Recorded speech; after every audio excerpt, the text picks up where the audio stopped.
mais uma vez, boa tarde a todos. Hoje a gente vai começar a temática da viagem de Darwin e a sua contribuição à biogeografia, a primeira das duas aulas seguintes.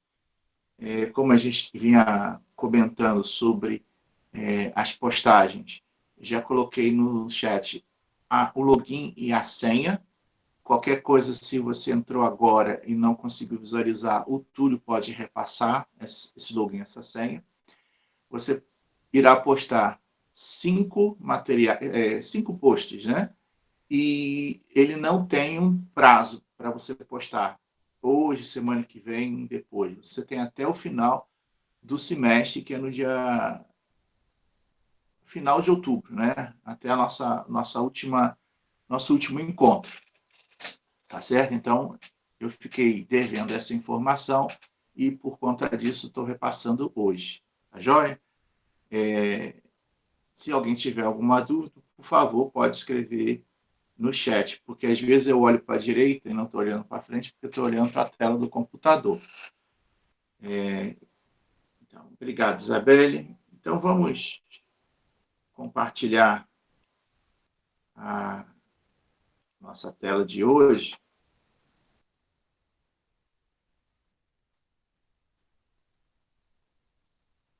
Ô, Túlio, pode mandar o login no grupo? Que...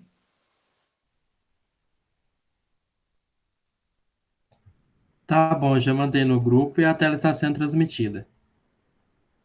Tá, jóia.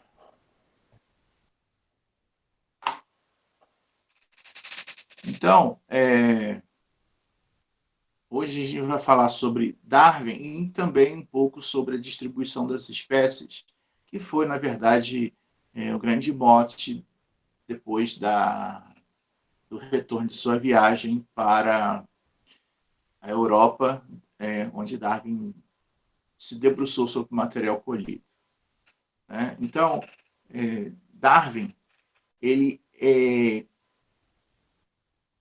quase que contemporâneo de Humboldt, né?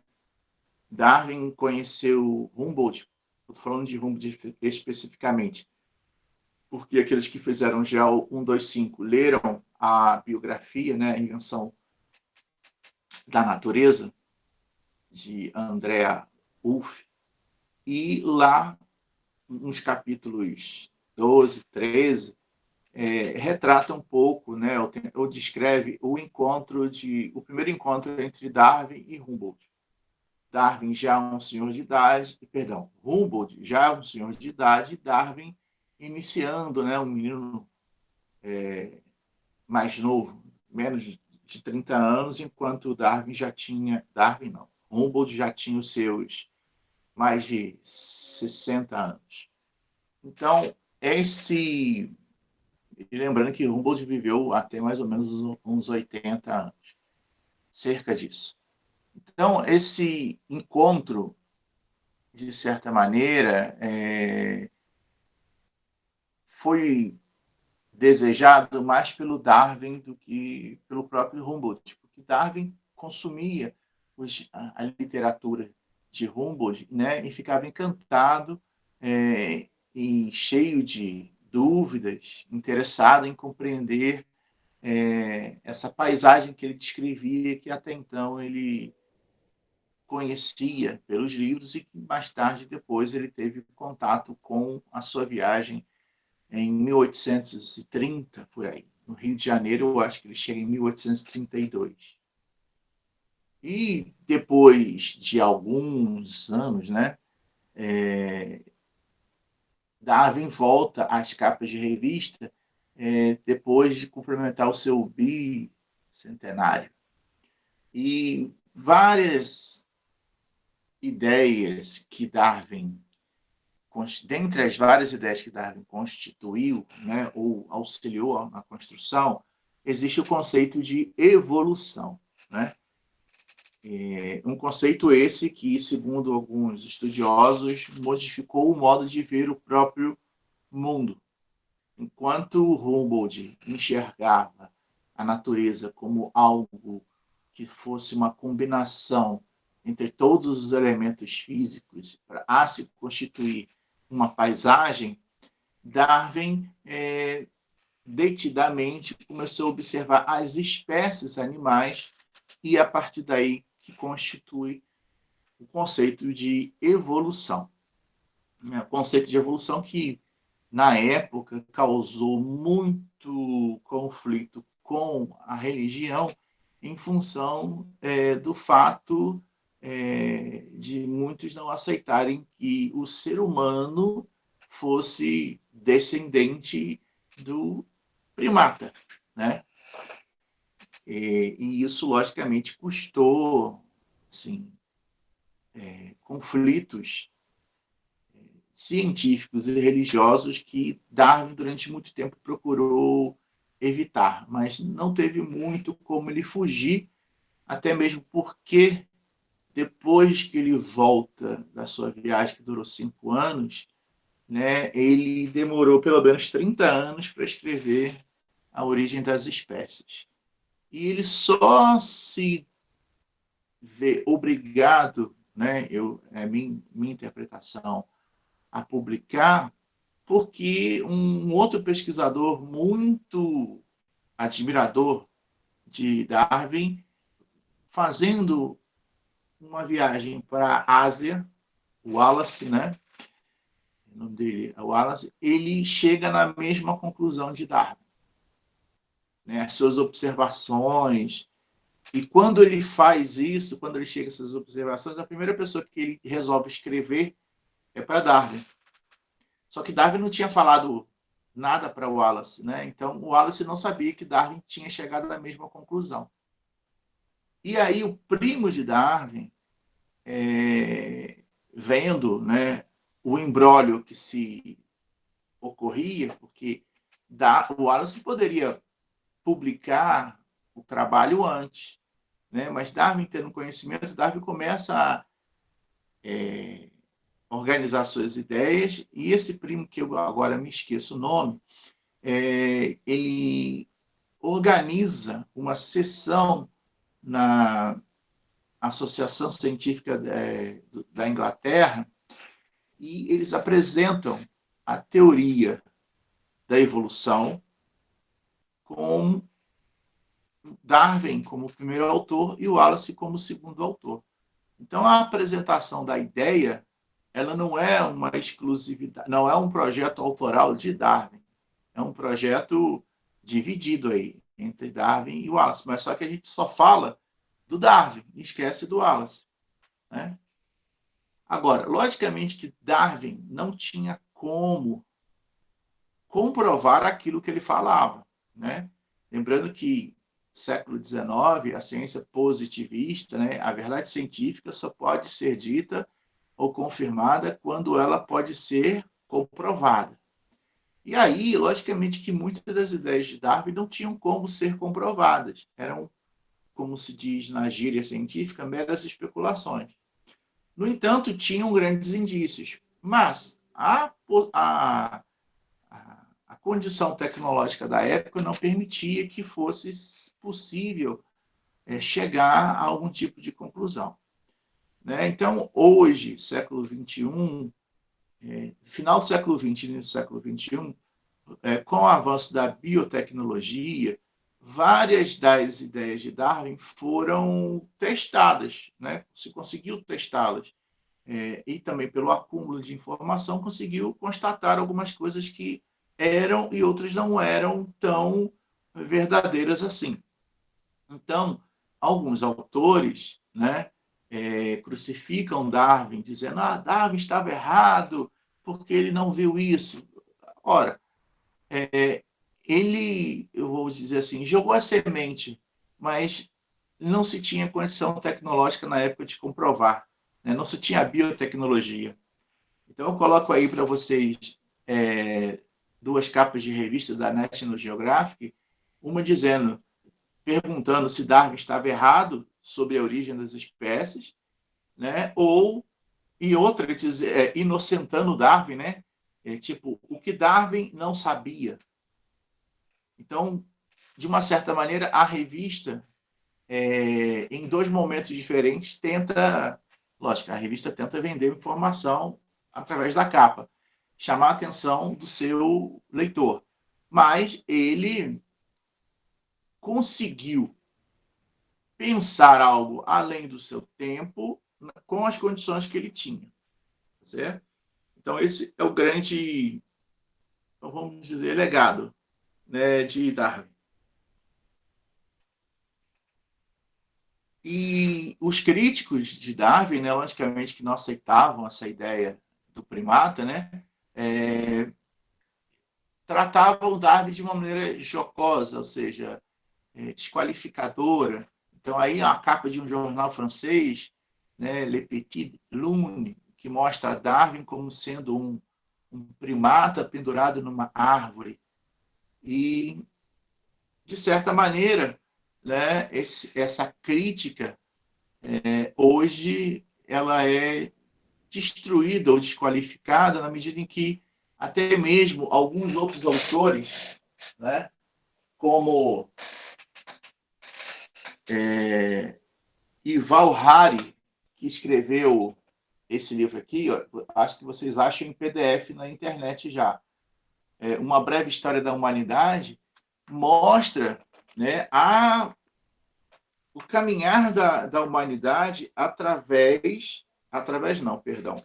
por meio, né, da própria evolução dos homos, né? Homo sapiens, Homo neandertais, Homo erectus, que na verdade eram vários grupos concomitantes ao longo da história.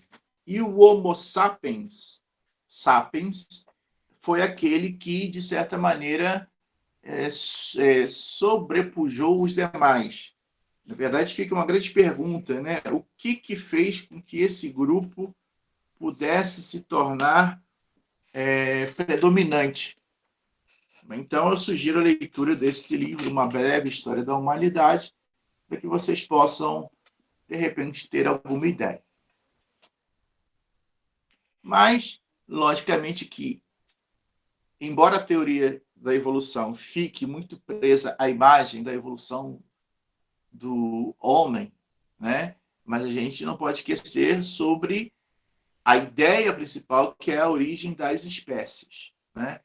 A origem das espécies. Darwin acreditava que existia um centro geográfico de dispersão das espécies, né? Onde esse centro, a partir desse centro, as espécies migravam e, a partir daí, elas foram se adaptando a vários outros ambientes e foram se desenvolvendo de uma maneira diferente. Agora, no século XIX, século XVIII, o conceito de espécie é um conceito muito atrelado hoje, muito atrelado à morfologia do animal, né? Mas hoje, com a genética, você consegue determinar uma espécie a partir do seu genoma, do seu código genético.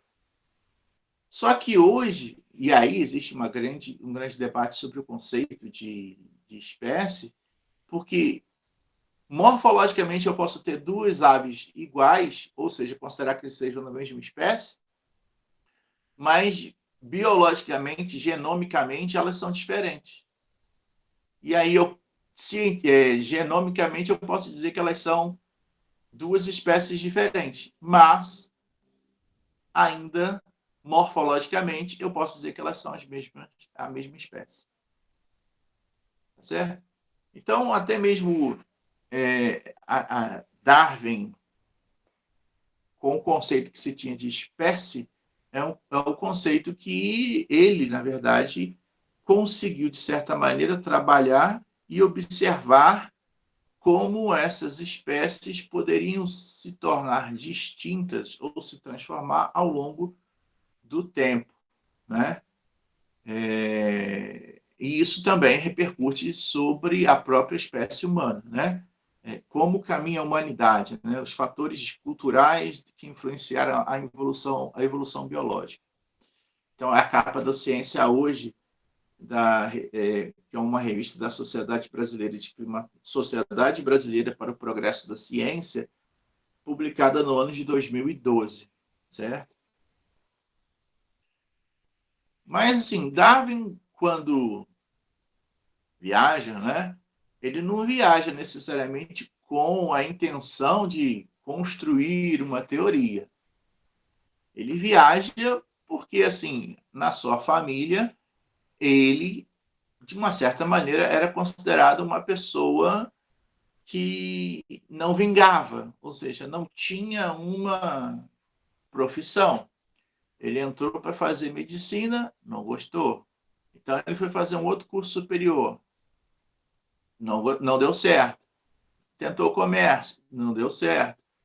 Então, seu pai, vendo a possibilidade aí de uma viagem do Beagle em torno do mundo, e, de certa maneira, essa viagem seria patrocinada pelos custos da família, né? E, no caso, Darwin estava interessado, porque ele gostava de observar besouros, então, essa observação de campo seria interessante para ele olhar outros lugares.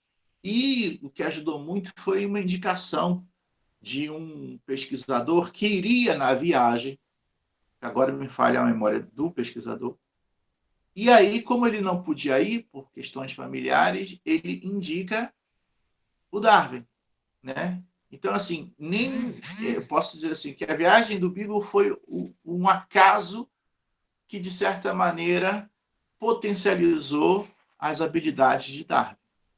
Então, Darwin sai da Europa, né? Lembrando que a viagem do Beagle ela tem uma intenção, né? Marítima e cartográfica. Ou seja, o Beagle tinha o objetivo de corrigir as longitudes dos mapas ingleses. Então, é um navio que sai para fazer medições de longitude. Por isso, do percurso, né, em torno da Terra. Sai da Europa, vai para a América, da América vai pelo Pacífico, chega na Austrália, da Austrália volta para o Índico, da Austrália vai para a África, contorna, volta para a América do Sul, e da América do Sul sobe em direção à Europa. Mas, assim, para quem já ouviu falar do Diário de Humboldt, Diário de Darwin, o meu livro não está aqui. Existe um livro publicado, Diário de Darwin, A Viagem do Beagle. Né? Eu tenho esse livro. Vocês podem acompanhar as transcrições, né? As impressões que Darwin teve quando chegou no Brasil. Primeiro em Salvador, depois o Rio de Janeiro, depois ele vai parar em Montevidéu, mas no Rio de Janeiro ele ficou um tempinho, ele ficou uns 3 meses. E com esse tempinho, né, ele conseguiu, né, aí mais uma vez a sorte, ele conseguiu encontrar alguns interessados em levá-lo a conhecer o interior do continente, né, o interior do Rio de Janeiro. Então, o Darwin aceita esse convite e vai até a região dos lagos, aonde é a aldeia de São Pedro, ou hoje São Pedro, e vai até o seu o ponto mais setentrional, que é Conceição do Macabu, passando por Macaé. E no trajeto de volta, né, ele percorre do Conceição do Macabu até mais ou menos Campos Novos, em Cabo Frio, e por dentro ele volta por Rio Bonito, Itaboraí, até o Rio de Janeiro. Aquele mapa é um mapa de 1800. No mapa mais recente, de 2010, esse trajeto aí está pontilhado por essas linhas em X, mostrando aonde ele parou, né? Niterói, Maricá, Saquarema, Araruama, Cabo Frio, São Pedro da Aldeia, Barra de São João, Macaé, Conceição do Macabu. E por dentro, Rio Bonito e Itaboraí. É um percurso que hoje eu posso dizer que ele é subaproveitado.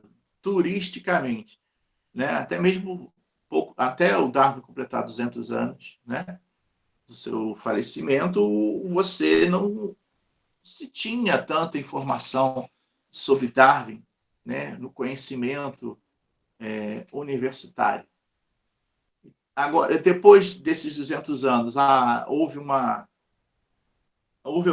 ocorreram alguns projetos financiados pela FAPERJ de identificação do caminho, né, ao longo da estrada. Então, você tem essas placas, como você observa aí, né, Caminho de Darwin, 1832. Algumas edificações nas quais ele pousou estão de pé, né? No entanto, outras desapareceram ao longo do tempo, né? Então, eu vou interromper aqui um pouco a apresentação e vou, na verdade, eu não sei se vai dar certo, mas se não der certo, eu compartilho o link. É um vídeo sobre o caminho de Darwin no Rio de Janeiro.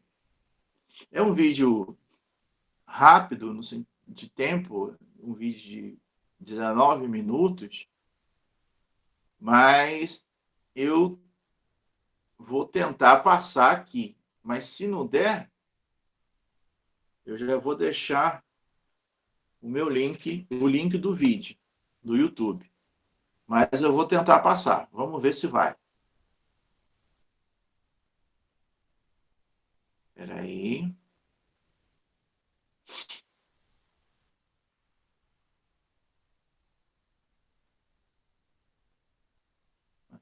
Inteira.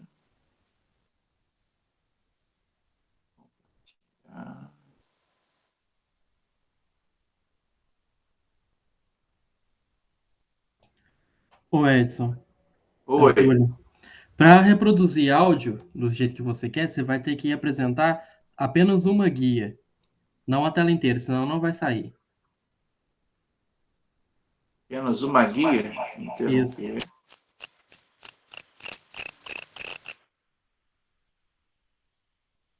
Deixa eu ver aqui. Na hora que for apresentar, aí tem 3 opções. É a última. Uma guia. Isso. E aí vai abrir uma caixa de opções. Aí eu vou... Isso. Aí você escolhe a do YouTube que você vai transmitir. Isso mesmo.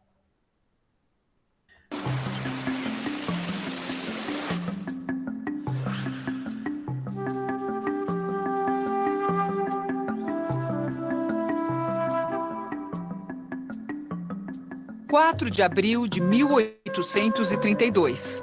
A embarcação britânica Beagle atracava no Rio de Janeiro com um jovem passageiro que mudaria muitas das convicções da época, o naturalista Charles Darwin. Como os ventos estão muito fracos, não passamos pelo Pão de Açúcar até a hora do almoço, ora encobertos pelas nuvens brancas, ora iluminados pelo sol, os picos selvagens e rochosos configuravam novas paisagens. Foi assim que Darwin descreveu a chegada ao Rio em seu diário. O Beagle deixou Londres com o objetivo de fazer o levantamento cartográfico da costa da América do Sul. Darwin era um naturalista em início de carreira. Ele era um jovem de 23 anos, né? Essa viagem foi a primeira e única grande aventura da vida dele, porque foi uma viagem que demorou quase 5 anos. Desde criança colecionava plantas, gostava de história natural, de geologia, teve um aprendizado na universidade muito mais prático do que um aprendizado, digamos assim, formal, de uma curiosidade imensa. Portanto, ele era um cientista em potencial no pleno sentido do termo. Antes de chegar ao Rio, a embarcação inglesa já havia parado no arquipélago de Cabo Verde, onde Darwin começou a escrever seus relatos. Em seguida, passou por Fernando de Noronha e depois por Salvador. Mas foi no Rio de Janeiro, onde permaneceu por mais de 3 meses, que ele se encantou com a exuberância da natureza tropical. Logo após sua chegada, Darwin demonstra seu entusiasmo escrevendo no diário. Mal posso esperar pelo grande prazer de passar algumas semanas neste lugar muitíssimo calmo e belo. O que se pode imaginar de mais delicioso do que observar a natureza em sua forma mais grandiosa na região dos trópicos? A primeira coisa é o espanto diante da enorme diversidade da natureza brasileira, da flora e da fauna. Então isso foi um ponto de partida, digamos assim, colocou muita pergunta, muita minhoca na cabeça dele. O tempo inteiro na narrativa dele é fácil a gente descobrir o encantamento dele com esse mundo diferente, né? Que ele lia através de outros relatos. Mas sentir isso na pele é outra coisa. No Rio, Darwin se hospedou numa casa na encosta do Morro do Corcovado, localizada provavelmente onde hoje é o bairro de Botafogo. Quando Darwin chegou aqui no Rio de Janeiro, ele procurou um local afastado da cidade, encontrou num súdito inglês, né, a possibilidade de alugar um chalé. Esse chalé, ele tinha vistas para o fundo do Corcovado e, de acordo com o próprio Darwin, ficava a mais ou menos uns 400 metros do paredão, né, do Corcovado, porque ele conseguia ouvir a chuva que batia no paredão. Então, a suposição é que ele ficou numa área acima do Largo dos Leões e ali Largo do Maitá, onde tinha 3 chalezinhos que a fotografia feita pelo Jorge Leus Índia em 1860 mostra detalhadamente. E uma dessas casas era a casa que ele ficou, que aos fundos dava para o paredão do Corcovado. O Rio de Janeiro que Darwin encontrou era um Rio de Janeiro em plena expansão.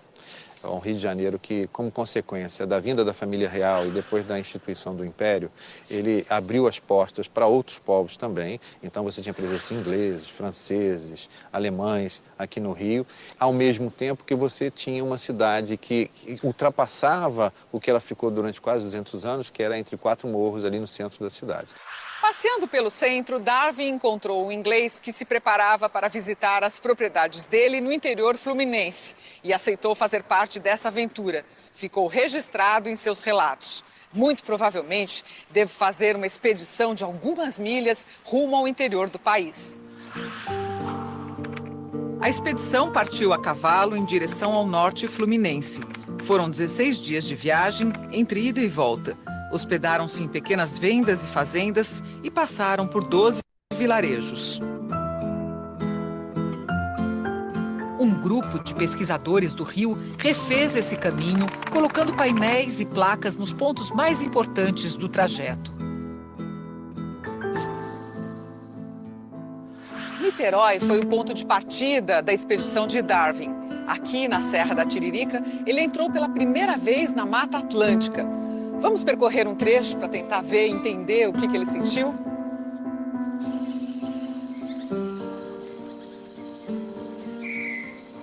Kátia, como é que vocês têm certeza que ele passou por aqui? Pelo diário, né? Pela leitura do diário, das cadernetas e dos traçados dos mapas do século XIX e XVIII, que a gente comparou a partir da leitura. Outra coisa foi a primeira oportunidade que ele teve de sozinho começar a trabalhar o que ele via. Até então na Inglaterra ele tinha os mentores que seguiam, aqui não. Ele tinha que olhar e por ele mesmo tirar suas conclusões. Antes dele embarcar, ele aprendeu a conservar as amostras e preservar os espécimes e mandar. Ele mandava as amostras e junto as descrições. Então, ele compartilhava isso e a ciência foi andando. Quando ele chega de volta na Inglaterra em 1936, ele já era famoso só pelo que ele mandou. As amostras dele aqui do Rio estão todas descritas bonitinho lá na Inglaterra, numa coleção. E você acessa isso tudo até na internet, porque tem na internet a coleção toda do Darwin. Darwin descreve nos seus cadernos de anotações. Após passar por uma região cultivada, adentramos uma floresta cuja grandeza não podia ser superada. Elas representam bem um número infinito de cipós e plantas parasitas e o contraste das árvores florescentes com os troncos mortos e podres.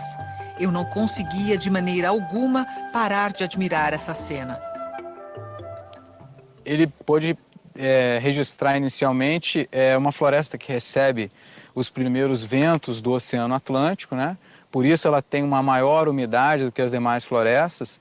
ela é mais viçosa, mais verde, mais úmida, né? Composta com um chão com mais folhiço e as árvores mais exuberantes. Alguns registros importantes sobre a fauna ele deixou, como a presença do mico-leão dourado na época, hoje extinto na região, muitos insetos, muitos besouros. Então ele percebeu a relação, né, do ambiente natural com a riqueza da diversidade biológica. Darwin e comitiva pararam na fazenda Itaocaia, entre Niterói e Maricá, para almoçar. Ainda hoje, a casa principal conserva a mesma fachada.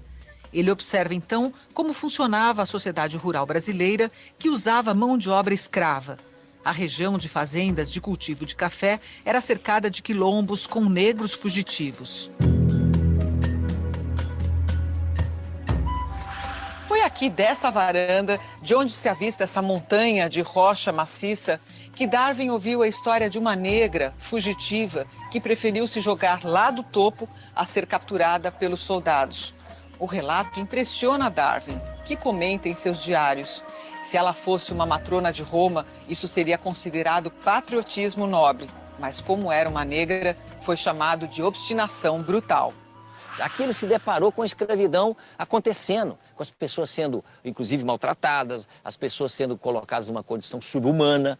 Então isso choca muito o Darwin. E isso tem uma relação com suas teorias, porque ele vai defender todo o tempo que os humanos constituem uma espécie única. Não tem divisão de raça, uma melhor, outra do que a outra. Então isso não faz mais sentido na cabeça do Darwin. Então a teoria da seleção natural, ela também tem essa dimensão importante. Ao sair da floresta, Darwin se depararia com uma paisagem totalmente diversa, a Restinga, com suas dunas de areia e a Lagoa Salgada. Ele comenta sobre o calor de 36 graus Celsius. Reclama da cavalgada extenuante, da areia pesada e abrasante, mas não deixa de registrar a fauna e a flora diferenciadas daquele novo cenário.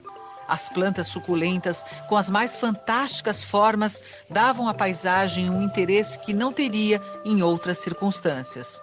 Você imagina aquela comitiva toda de terno, com aquelas roupas pesadas e quentes, como eles sofreram para atravessar um ambiente onde se reflete o sol e todo o calor ao redor. As plantas, elas estão muito adaptadas à insolação, vento, salinidade. Então era um ambiente completamente diferente que ele jamais tinha visto na Inglaterra. Na praia, de ondas violentas, algumas pedras que parecem brotar da areia chamam a atenção de Darwin. São as beach rocks, que ele registra em seu diário. Beach rocks são rochas formadas na linha de praia e elas são constituídas por quartzo, que é um mineral, e também por conchas. Esse quartzo, essas conchas e outros fragmentos, eles ficam consolidados ali mesmo naquele lugar, na praia. Quando Darwin passou pela África, no arquipélago de Cabo Verde, ele encontrou rochas parecidas, né? Isso chamou a atenção deles a possibilidade de haver essa ligação, essa ponte entre os continentes. Darwin seguiu por Saquarema, Araruama e São Pedro da Aldeia até a fazenda Campos Novos, em Cabo Frio. A fazenda Campos Novos foi construída pela Companhia de Jesus a partir de 1690. Foi uma sesmaria que eles herdaram da coroa com o objetivo de ocupar a região litorânea. Quando Darwin chegou em Campos Novos, os jesuítas já não estavam mais aqui, eles foram expulsos pela coroa em 1759 e a coroa então sequestrou os bens da Companhia de Jesus e quem comprou a fazenda foi um português chamado Manuel Pereira Gonçalves. Nós suspeitamos que era o filho do Manuel Pereira Gonçalves, o Joaquim Gonçalves Porto, que recebeu o Darwin quando ele esteve aqui em 1832. Em Casimiro de Abreu, a expedição atravessa a Barra de São João. Cruzamos a Barra de Canoa, ao lado de nossos cavalos, descreve Darwin em seus diários. Ao navegar no rio de Canoa, Darwin, mais uma vez, tem o privilégio de conhecer outro ecossistema até então desconhecido para ele, o manguezal, invadido pela água salgada na maré alta. O mangue ele tem a função de servir como berçário para as espécies marinhas e do ambiente de água doce, né? Um encontro ali da água doce com o oceano. E também é uma fonte de produção de matéria orgânica de maneira geral. Então, por isso, as espécies que transitam naquele ambiente têm o mangue como uma das áreas mais importantes para a sua reprodução, né? Darwin seguiu então para a Fazenda Sossego, em Conceição de Macabu, destino final da expedição. Hoje não existe mais nem vestígio da casa onde se hospedou. Em seus relatos, Darwin se mostra extremamente satisfeito com o material coletado na região. Essa foi a parte mais proveitosa de toda a expedição. A maior parte dos 2 dias passei na mata, onde consegui coletar muitos insetos e répteis. A floresta é tão densa e fechada que é impossível andar fora da trilha. O contraste da palmeira no meio de outras árvores confere à paisagem um ar verdadeiramente tropical. As trepadeiras da mata, elas próprias cobertas por outras trepadeiras, são de grande espessura. Muitas das árvores velhas são cobertas por tranças de cipós que muito lembram feixes de palha. É praticamente impossível dar uma ideia adequada dos sentimentos mais altos que se despertam. Deslumbramento, assombro e devoção sublime preenchem e elevam a mente. Finaliza Darwin cheio de admiração. No trajeto da volta, o cientista ainda passou por 2 vilarejos, Rio Bonito e Itaboraí, onde se encantou com as casas simples, bonitas e alegres. Ele era um naturalista em tudo, naturalista no sentido de natureza, gente, cidade. Ele olhava tudo, ele não olhava só a planta ou o bicho, não. De volta à capital, Darwin prossegue com sua pesquisa. Faz expedições de coleta nas praias e costões do Pão de Açúcar. Faz longas escaladas pela floresta do Corcovado. No Jardim Botânico, Darwin conhece as árvores frutíferas e registra em seu diário. Manga, jaca, eu não conhecia esses nomes antes disso. No caso da mangueira, eu não tinha ideia de que uma árvore pudesse fazer uma sombra tão escura. Ele vem passar o dia no Jardim Botânico. Esse Jardim Botânico do Rio de Janeiro era muito mais um jardim de aclimatação de plantas, né?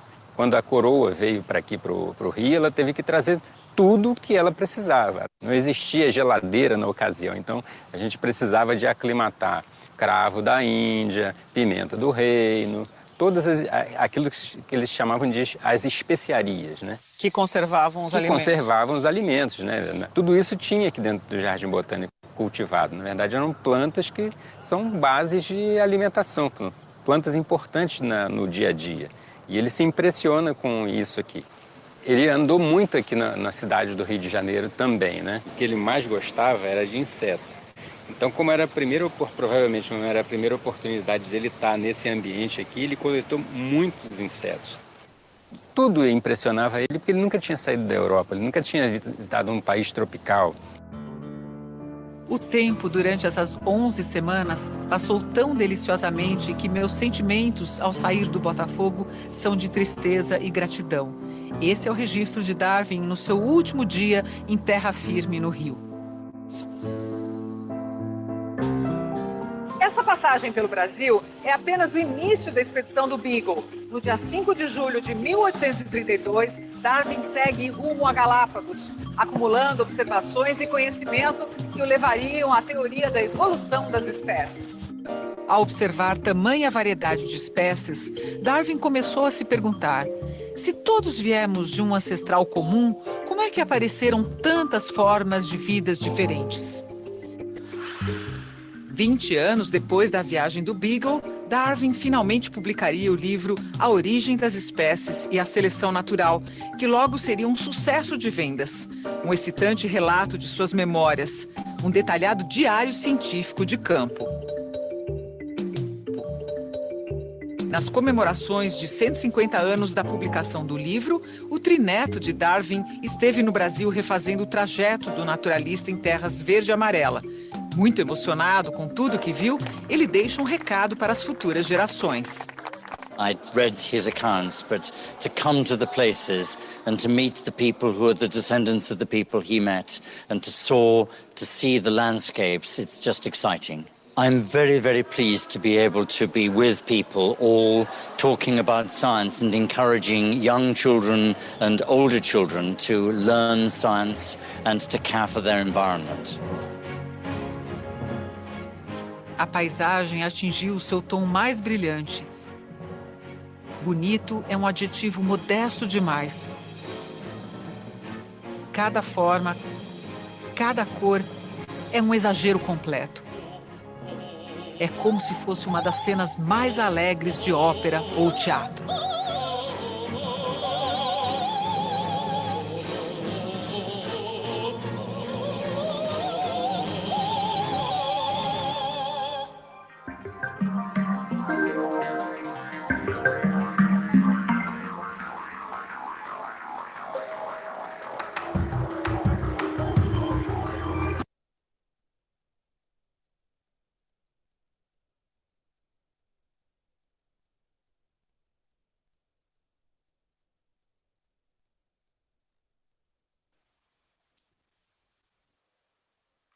Voltando. E aí, senhores? Oi. Emílio, Darwin passou pela sua terra, Emílio? Passou, Edson. Passou. E aí, você já fez esse caminho? Não, mas eu já, tipo assim, eu já fiz uma trilha que tem essa plaquinha lá. É ali até perto de Itaocaia, que é entre Maricá e Niterói. O caminho todo eu nunca fiz, não. E tem a praia de Jaconé, onde ficou assim ameaçada da construção de um porto. E os pesquisadores da UF, o UERJ, conseguiram, eles argumentaram, né, usando a questão do beach rocks aí, para poder não fazer, né, tipo assim, o porto lá, botando como patrimônio natural, né, uma coisa que Darwin registrou. Eu não sabia que já tinha sido registrado em Cabo Verde, né, como comentou aí. Isso. E a partir dessa constatação de ele ter visto na África e no Brasil, ele faz uma primeira especulação, ou seja, em algum momento, será que esses dois lugares estiveram juntos? O movimento das placas. Naquele momento, a ideia da teoria das placas tectônicas ainda não existia, né? Então, ele não tinha como comprovar, só vai comprovar no século XX. Mas é uma ideia que surge a partir da viagem ao redor do mundo, né? Coisa que era uma coisa tão complicada de se fazer. Emílio, então, se depois você tiver a oportunidade aí de passar no outro dia, mostrar para a gente essas imagens aí, a trilha, você deve ter algum tipo de registro, né? Aí seria legal para a gente conhecer. Eu vou procurar aqui que eu devo ter sim, Edson. Joia. Você... As restingas também ali, a restinga ali na praia de Maricá é muito preservada. E eu fiquei até com curiosidade, Edson, porque na última palestra do rapaz, esqueci o nome dele agora, falando sobre a arenização, né, tem uma coisa que eu já percebi lá, e tipo assim, minha mãe principalmente que fala, né, porque ela tem mais idade, é que as restingas lá eram muito maiores, as dunas. Assim, hoje diminuíram. Diminuíram de tamanho ou de espessura, a largura do cordão arenoso? Não, a altura das dunas. Entendi. Ali, tipo assim, não tem como ficar muito reduzir a espessura, porque fica entre a praia e a lagoa, né? E ali também tem essa questão de ser APP e ser ameaçado para construção de um resort lá, e até fiquei sabendo que mês passado a justiça venceu contra, né, a construção de um resort lá, porque lá é área de proteção permanente, né, e tem associação de pescadores lá tradicional, assim, pescador artesanal. Isso. Mas assim, tem uma casa que fica nessa rodovia que vai para a região dos lagos, que a gente pega em Rio Bonito, que é privatizada. Uma casa? Privatizada? Para ir para a região dos lagos tem a Amaral Peixoto, que vai pela serra, e tem uma que corta por dentro que é privatizado. Qual é o nome dessa rodovia? Interlagos? Acho que é Interlagos, é. Isso mesmo. Interlagos, isso. Isso. Ao longo do caminho tem uma casa antiga, modelo antigo, mas só que eu nunca parei nela. Mas eu acho que é um museu, virou um museu, né? Da passagem de Darwin. Agora eu não sei qual município. Não sei se você conhece. Não, Edson, não conheço. Tipo assim, às vezes que eu vou mais pra região dos lagos, né? Que Maricá já é região dos lagos, né? Mas mais pra dentro lá, Cabo Frio, Saquarema, eu vou ali pela beira mesmo. Pela Amaral Peixoto. Entendi.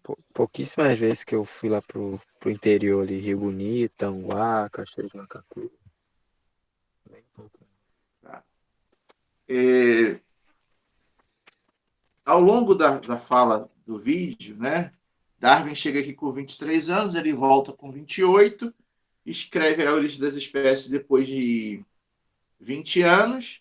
Só que o que mais impressiona Darwin na sociedade carioca ou brasileira quando ele está no Rio de Janeiro? O regime escravocrata, né? Isso, é a questão da escravidão, né? E naquele momento, né, como é colocado, Rio de Janeiro, quem está vendo pela algum, sei lá, não sei se é pela TV, essa novela agora que está passando, que é referente à família real, Dom Pedro II, né? Você tem uma imagem do que é, lógico, é uma imagem não deixa de ser um pouco romantizada no sentido de ter uma estética mais limpa, mas se aproxima um pouco, né, do imaginário do que era, porque muitas das ruas não se tinha esgoto, né? Então as ruas eram estreitas e o esgotamento sanitário ele ficava como é que se fala? Ele percorria as calçadas. Então as ruas elas não eram planas, elas eram inclinadas, né? A calçada ia até o meio da rua, né? E no meio da rua você tinha uma valeta que seguia uma inclinação em direção ao mar, para aquele esgoto sair em direção ao mar. E então eu posso dizer que era uma cidade que não cheirava bem, né? É uma cidade que, apesar de ter dinheiro, entrada dos ingleses, abertura dos portos, franceses e tudo mais, lembrando que Darwin é convidado, né? As pessoas sabem quem eu falo assim, esse cara é o Darwin. Veio da Inglaterra, então um dono de terras inglês convida para visitar as suas terras, né?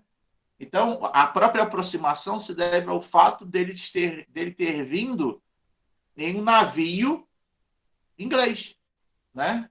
Se ele, de repente, tivesse vindo num navio francês, o convite não teria sido feito. Então, essa aproximação é interessante, que é um acaso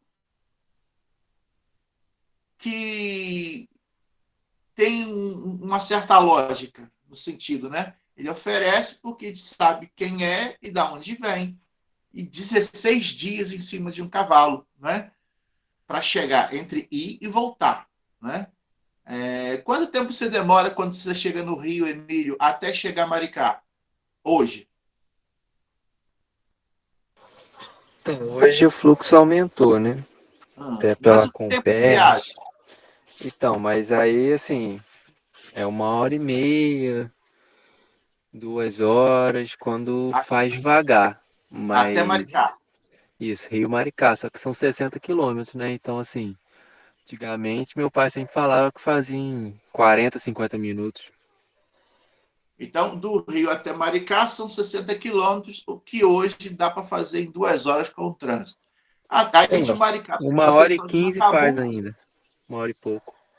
E de Maricá até Conceição de Macabu também 60 quilômetros? Não, aí vai mais. Até Macaé, Rio Macaé, pegando a BR ali, dá umas 2h30. Aí Esse Conceição de Macabu é depois de Macaé um pouco, né?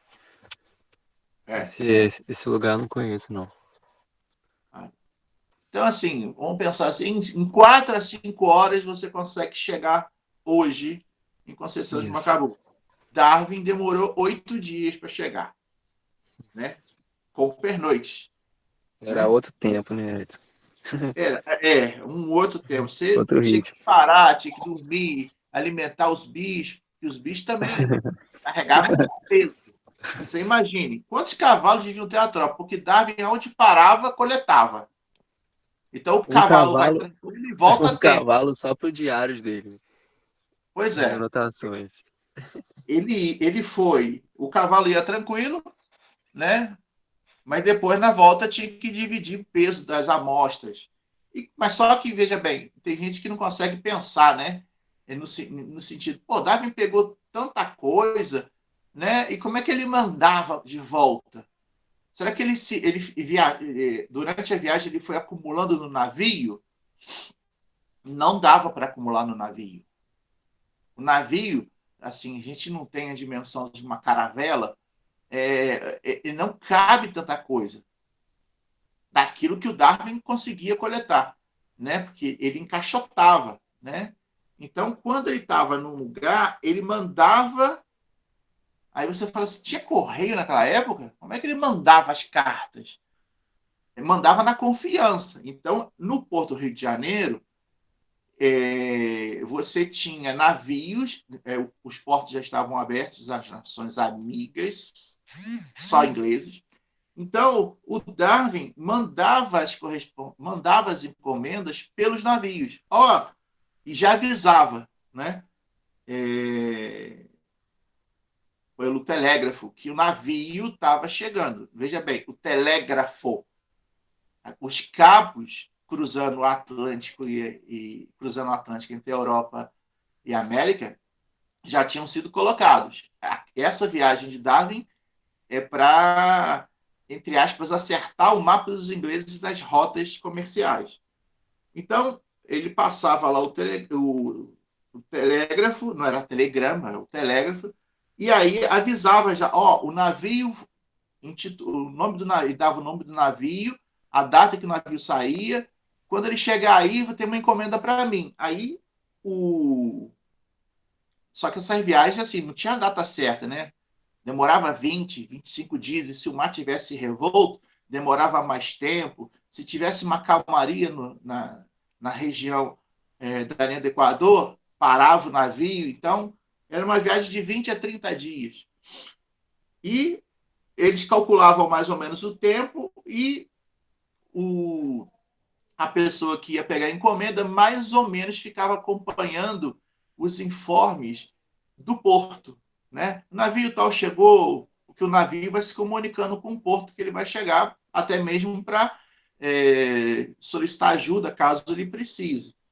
Então, todo esse material que Darwin coletou, antes dele ir para Montevidéu, ele mandou por outro navio até a Europa. Aí, quando ele chega em Montevidéu, ele encontra umas preguiças gigantes, fósseis de preguiças gigantes, né? Dentro das casas das pessoas. Então, ele pergunta para as pessoas assim, aonde você conseguiu essa coluna, essa vértebra, esse osso? Aí as pessoas levavam ele até os locais, ele escavava junto com a galera e coletava os ossos também. Aí, de novo, lá em Montevidéu, mandava de novo para o porto. Aí de Montevidéu ele vai parar lá em Galápagos, né? Ele para na costa continental, ali no Peru, mas depois ele vai para Galápagos. E quando ele vai para Galápagos, você fala assim, foi lá que ele teve a ideia? Não, ele não teve ideia nenhuma lá. Ele só coletava. Darwin só coletava, mais nada. Ele não pensou na teoria durante a viagem, muito pelo contrário. Como ele mandava as amostras para a Europa, os amigos de Darwin, dos museus, catalogando lá os animais, fazendo a descrição morfológica, eles começaram a questionar, Darwin, aonde você pegou esses pássaros? que seriam os tentilhões? Não sei. Foi lá em Galápagos. Mas Galápagos é um arquipélago. Tem 7 ilhas. Qual ilha você pegou, cada um? Ele tinha notado aonde te pegou os tentilhões, mas ele não sabia. Ele anotou que tinha pego, mas ele não sabia mais qual tentilhão de que ilha pertencia. Ele não fez essa anotação. E aí ele teve que baixar a guarda e conversar com um cara que era amigo e se tornou inimigo, que era o capitão do navio, um protestante fervoroso que não acreditava nas ideias de Darwin.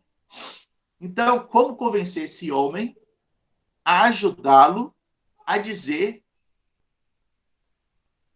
aonde era aquele tentilhão? Porque o capitão, se não me engano a memória, se não me falha a memória, o nome dele era Frijot. Ele sabia porque ele observava os pássaros, ele era também um, entre aspas, naturalista, e tinha certas curiosidades. Então ele anotava, o tentilhão é da ilha tal, esse tentilhão é da ilha tal, e Darwin não fez essa anotação.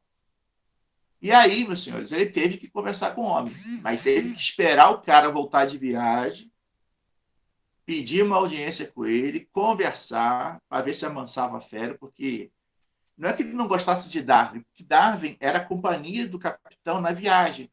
O resto dos tripulantes eram marinheiros sem escolaridade, não tinham muito conhecimento, e o capitão era formado, tinha conhecimento, falava idioma, e Darwin, de certa maneira, aliviou a tensão da viagem dialogando com ele. Só que, ao longo do tempo, os hábitos do capitão foram irritando Darwin e, ao mesmo tempo, as ideias de Darwin foram irritando o capitão. Né?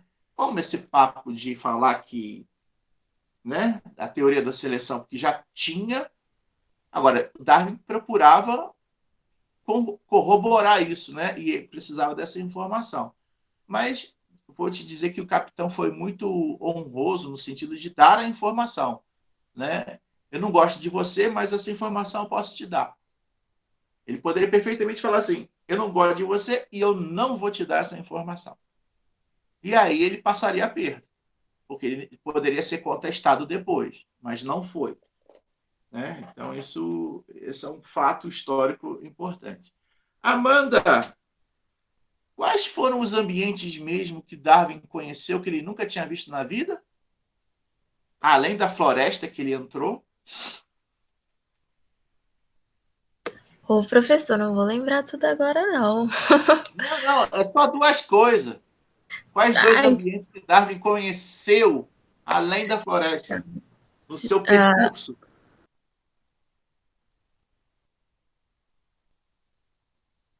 É o quê? Ai, meu... calma que eu tô nervosa. Tá, Pastor, vamos pedir ajuda a Isabelle Angeli.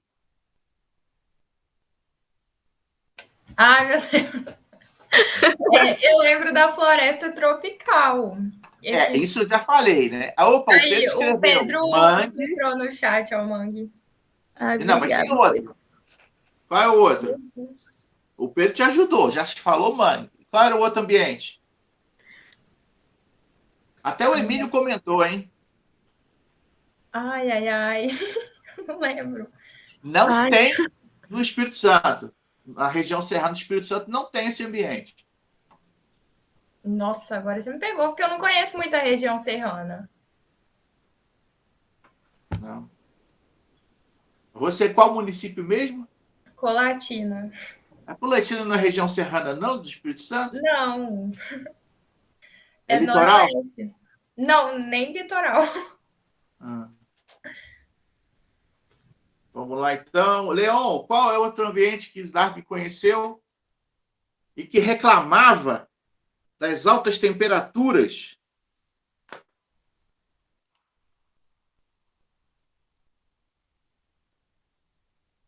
Leon?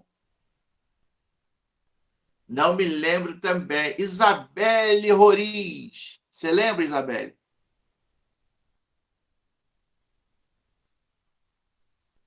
Também não lembra? Lucas.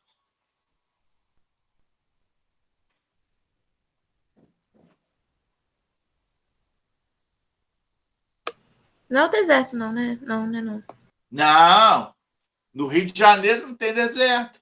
Ah, não. Desculpe, então. O Pedro escreveu onde tinha lagos salgados. Tem duna também. Qual é o nome do ambiente? Não é mangue. Mangue tem a ver com água salgada. Qual é, Emílio, o nome do ambiente que Darwin reclamava quando passou por lá? Por causa do calor. É a Restinga. Restinga. Muito bem. Esses dois ambientes são ambientes nas quais Darwin destacou porque ele não tinha conhecimento, né, da Ô, sua Edson, existência. Fale. tem Restinga e Manguezal em outro lugar que não seja Brasil? Tem. Na Flórida, eu posso dizer que tem Restinga e Restinga. O Brasil tem um litoral grande pra caramba, né? Mas na África tem. Na África deve ter também, né? Na África tem. É. Né? Madagascar. Na Uhum. própria Austrália tem. Agora, latitudes maiores aí já complica. Você pode ter o cordão arenoso, mas não tem o mangue. Por exemplo, no sul do Brasil, você tem restinga, mas você não tem o mangue. Eles chamam outra coisa, maré. Não é maresias, não. Eu esqueci o nome, mas não é o nome de mangue, é um outro ambiente. Tá certo? E a restinga, hoje no Brasil, e no caso do Rio de Janeiro, eles, como o próprio Emílio relatou, vem sofrendo pressão imobiliária, né? Construção de resort, condomínio. E se não é legislação ambiental que preserva esses locais já teriam desaparecido, literalmente, do mapa. Né? Demais, lá para tanto para o lado de Cabo Frio, Búzios, e o outro lado, né, fronteira lá com São Paulo, Angra dos Reis, né? Isso. É tudo praia privada, né? Só condomínio de luxo, resort, essas coisas. No caso, no sul, ali de Angra, existe uma facilidade em função do relevo, né, dos costões chegarem à praia, o que faz com que o relevo acidentado crie ambientes de difícil acesso de chegada. Já no lado de Niterói até o norte do estado do Rio, não tem tanto... O relevo não chega no mar. É literalmente um depósito de sedimento marinho. Né? Então, facilita a chegada, não dificulta. Daí, ser mais difícil até... Difícil de ficar fazendo essas praias privadas, né? É mais difícil, porque assim, você tem que construir muro, você tem que fechar, entendeu? E aí não dá tempo, até aí aciona a justiça e tal. Já em Angra, você pode construir e ninguém vê praticamente, porque está coberto tudo em torno. Não, aí, em Angra... já está avançado. Sim. E Angra é terra que o pessoal só anda de helicóptero, né? Pois é. Assim, essas na região praia... dos lagos que você anda de helicóptero para ir para a plataforma, né? Para trabalhar. Mas ali em Angra, ali é casa do Ronaldinho, aquela ilha do Kaká, ali é do Silvio Santos, é só assim lá, né? Por isso que eles gostam de lá. Difícil acesso. Sérgio Cabral ele gosta muito. Então, antes de a gente finalizar o nosso encontro hoje, eu queria fazer uma pergunta referente à aula prática, e aproveitar que o Túlio também está aí.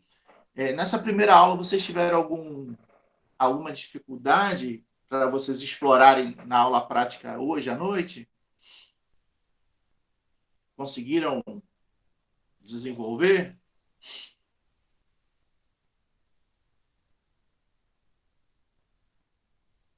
Edson, mais ou menos. Indo, né? Deu para fazer, mas com certeza que precisa estar fazendo...